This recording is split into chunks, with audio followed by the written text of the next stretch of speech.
Discussing the issues and finding solutions to the challenges of our community. Institute for the Development of African American Youth Incorporated, IDAAY, Youth and Family Voices.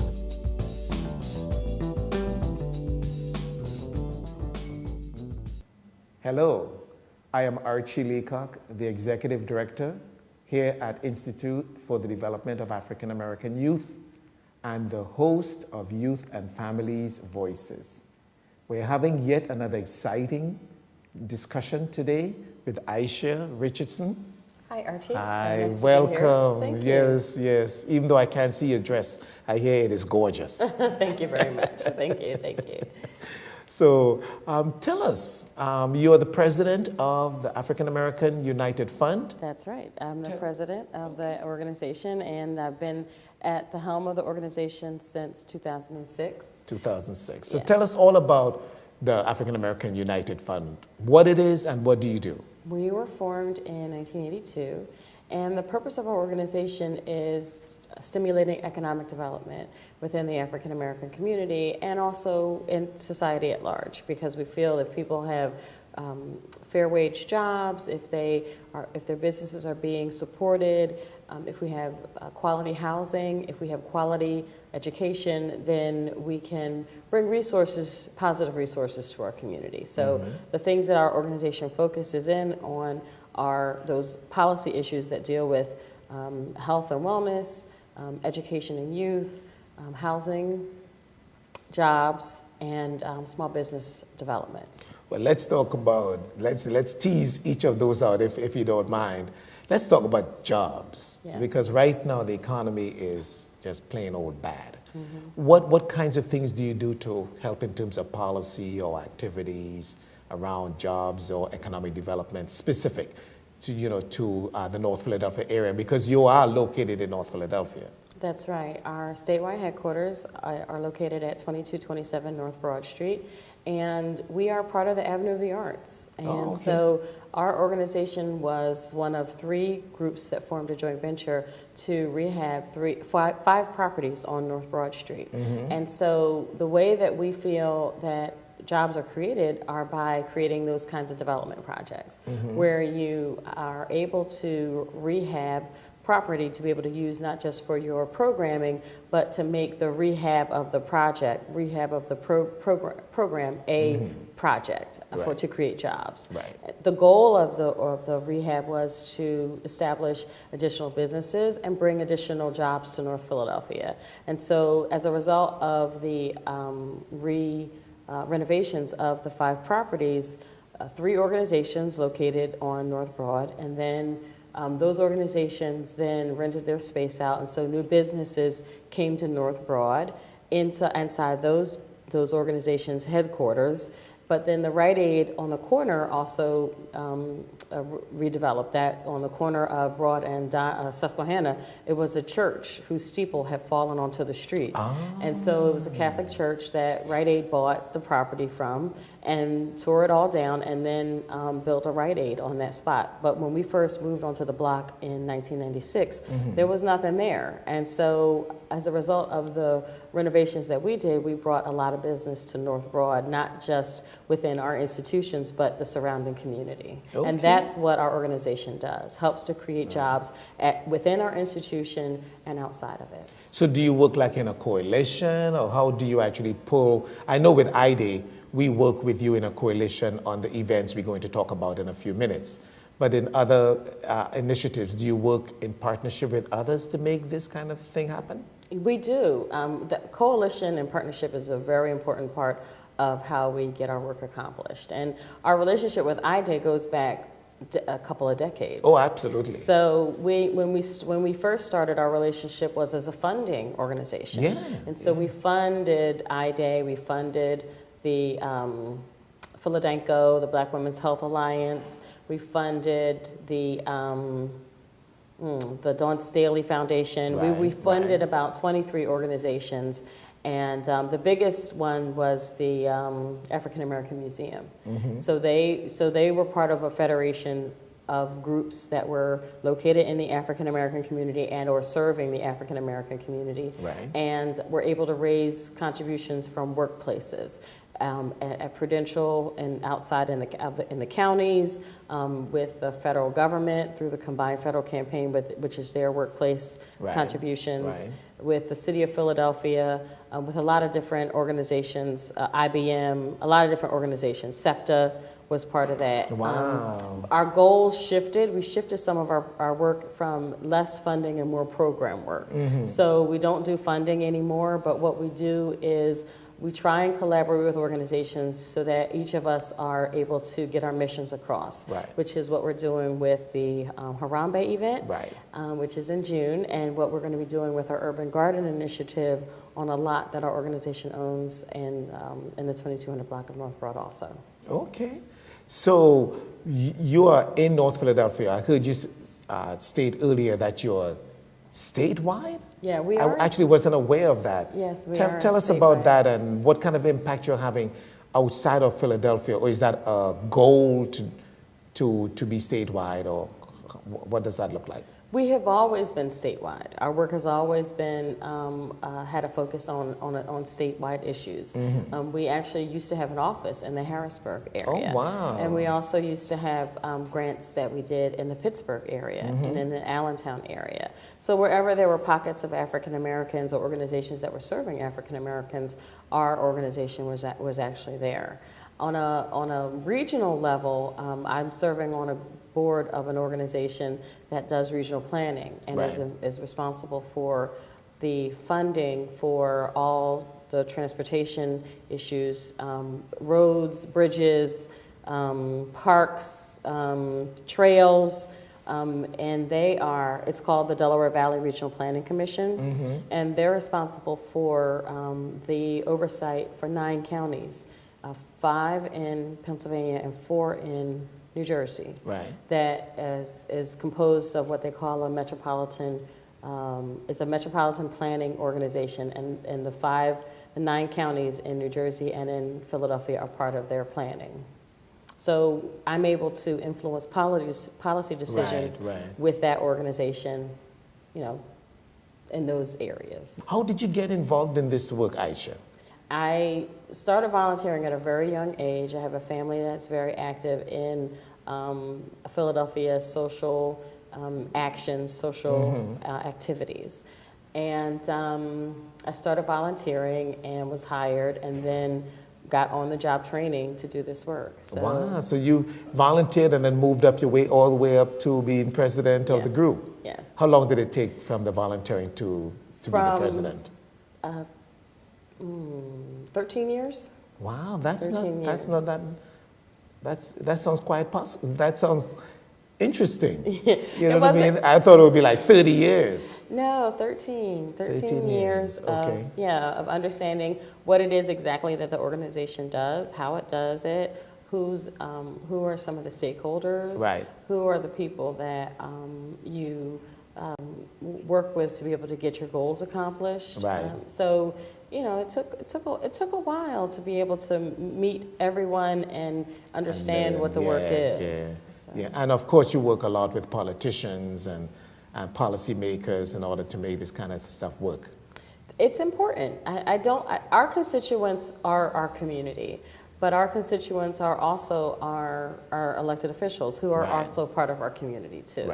So one of the big parts of our organization is advocacy, and so we do some direct service. We help people complete their taxes so that they're not going to predatory institutions that take their money when really they can get their taxes done for free. So we do free taxes through the benefit bank, and that's some of the direct service that we do. If people call in and they need information about housing assistance or energy assistance, we give them the phone numbers of the local areas, local organizations that do that work. Kind of work. So we do a lot of referrals. But our work with our legislators has to do with policy issues, and we do a forum with elected officials who are running for either people who are already elected or people who are running for office, and we bring folks together to talk about the policy issues that are important to us. And the best question that I ever got from a community representative was from a youth, someone in the youth community who wanted to ask the president, what are you going to do to make it possible for children to play outside again? Wow. And I thought that was a really powerful thing to ask, because it talked about crime and safety, it talked about neighborhood building, it talked about community building, it talked about making things safe for children to be able to come back out. And when children are outside, neighbors are talking, and when neighbors are talking, they find out things about what's going on in their community, they support their community gets stronger. I know, because we do a lot of that work, as you know, and when folks are afraid to be outside because of violence and safety, then neighborhoods begin to die. People start looking to move out of neighborhoods rather than staying where they are. So seeing kids doing positive things on the block is really a good sign that a neighborhood is healthy. So tell me about your mother, if you don't mind me indicating. One of the things I admire about you, Aissia, is that you work with your mother. And it's fascinating to sit at a meeting and see both of you interact, because you're so professional, but I also see that love and care. Tell me how you managed to pull this off. I think that as we have developed both of the work that we do with the African American United Fund and with my mother, Linda Richardson, spearheading the redevelopment of the Uptown Theater, you learn how to separate the personal from the professional. And so it's important for you to have allies as you're moving forward in trying to get your work accomplished. And so the African American United Fund started to develop auxiliary organizations as a way to create allies to be able to get their work accomplished, but also to make sure that we were not becoming a victim of what's called mission drift, where you, instead of doing your programs, you go for after where the money is. So there were 2 organizations that were founded as a result of the work of the African American United Fund. One was the Uptown Cultural District Group, which is a training organization for cultural institutions to raise money, raise awareness, publicity, but also to coordinate activities around making the North Broad corridor more of a place where people would want to live and for businesses to locate. The second was the Uptown Entertainment Development Corporation. And that corporation was developed to rehab the Uptown Theater. The African American United Fund provided the technical support and the technical assistance to be able to establish site control of the space. And once site control was established, the organization took off and started to do its own fundraising and its own programming around revitalizing this major institution that is the anchor of the Avenue of the Arts North. So that was, you know, when you work in conjunction with these other organizations that are partnering with you to be able to accomplish your goals, which is basically first to deal with folks in crisis and to stabilize your community, and second to deal with the infrastructure to make sure that you have, that your lights are fixed, that your streets are fixed, that your trash is being picked up, that the city services are adequate, so that businesses will come in, so that families will come in, so that you have quality schools, and you have businesses that are, the people who are living here are able to access that are important to them. Banks, supermarkets, grocery stores, unique grocery stores, you know, not just, fresh food, fresh food. But then you also have shopping, and you also have events and activities. So that your neighborhood, I believe that there's no reason why our neighborhood shouldn't look like Chestnut Hill.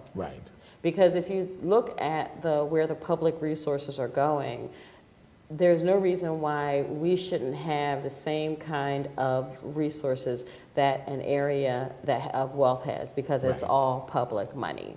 And if you look at the density of the population, we may be in a low-income area, but we have a lot of people. And those people do pay taxes. In other areas, the population may not be as dense, but they have more money. But we may have more people, and so when you congregate it, it's probably about the same amount of money. In aggregate. In aggregate, So there's no reason, in my view, that our area shouldn't be as welcoming and as beautiful as a neighborhood where there's wealth. Because we have value too. Well, and toward that end, that is a perfect segue. By the way, I do want to compliment you on working well with your mother. I don't think it's just natural. I think that's very special, and I think that says a lot about you. Thank you very much. Yes. Tell us about the initiatives of making North Philadelphia really work, the Harambe event, working with IDAAY and other partners in North Philadelphia, and the Urban Garden. Let's start with the Harambe event first. Well, the Harambe event, what is it about? It's about community building. It's about providing an event and an activity where you bring young people and older people, and you bring young folks music and older folks music, and you have outreach where you have folks who are talking about health and wellness, about completing the census to make sure that we get those federal resources in our community. It's a fun event. It's a fun activity. Right. Yes. So I remember. Right. So one of the things that we think is important is that you shouldn't have to go downtown or to Penn's Landing or outside of your community to have events and activities. So it's children's games, it's entertainment, it's performances by young people, and cultural activities. It's cultural activities, right, exactly. Right. So it's going to be on June 5th. Here in the 2200 block of North Broad. Which is where? Where is it 2200? Between Susquehanna and Dolphin on North Broad Street. If you want to come from outside of the community and you want to take public transit, it's right at the Susquehanna Dolphin stop on the Broad Street line. Okay. So we're going to shut down that block. We're going to close the block off from 9 o'clock until 5 o'clock. And we're going to have a series of events and activities. And it's also the groundbreaking for the Uptown Theater. Okay. So the Uptown Theater has secured funding to be able to start the first phase of the construction of the theater. And so that is really going to bring a lot of people to our neighborhood, because when that theater comes online, this is going to be a place where there's going to be lots of entertainment and activities. Folks, audiences coming for shows and events. That kind of stuff. And we're going to have to be ready for them. We're going to have our garden. We're going to have coffee shops. We're going to have restaurants. We're going to have things that people see or need when they come to an entertainment space. So it's all in one area, like in Center City, as you say. You know, you go to the museum, or you go to a play, or you go eat. It's all in the area. You can walk to it, and it's safe. And it's safe. Yeah, and it's safe. Okay, so Harambe is one such event about community building. And the Urban Garden, tell us about that, because that's actually is quite exciting. I'm looking for some of the IDAAY young people to get involved in that. The Urban Garden Initiative started last year, and we got inspired at the African American United Fund by Michelle Obama planting a vegetable garden at the White House. And so we decided, hey, we can do that. We can do that in North Philly. What do we need to do? So we started educating ourselves first, because it's one thing to have an idea. It's another thing to actually get yourself educated. So we started with educating ourselves about gardening, and then we started talking about it to other people. We took it to our legislators, and we took it to our board members, and I'm a firm believer in putting together a wish list and talking about what it is that you want to see or do, because once you start to advertise, then positive things come towards you. Right. So, go ahead. No, go ahead. I was going to say, if folks are interested, how would you suggest they get involved? They can give me a call at the office at 215-454-2583 and learn about the garden. The garden is going to be a food